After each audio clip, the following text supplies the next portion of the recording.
नेपाली बीच द्वन्द्व नहोस्, परस्पर अविश्वास र हिंसाको दुःखद मनोस्थिति नबनोस्, देशवासीहरू कुनै पनि नाम र न्युहुमा ध्रुवीकृत नबनुन् भन्नेतर्फ हामी सदैव सचेत र संवेदनशील छौं।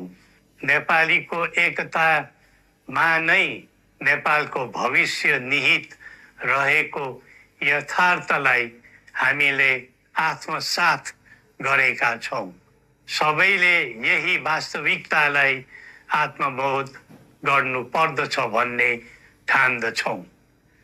हाम्रा आह्वान हामी कसैको निजी स्वार्थपूर्तिका निमित्त होइन, कुनै खालको सैद्धान्तिकवाद वा विचारको होइन, समग्र राष्ट्रको स्वाधीनता, समग्र जनताको सम्प्रभुता तथा नेपाल र नेपालीको सुखमय प्रतिष्ठाको निम्ति हो।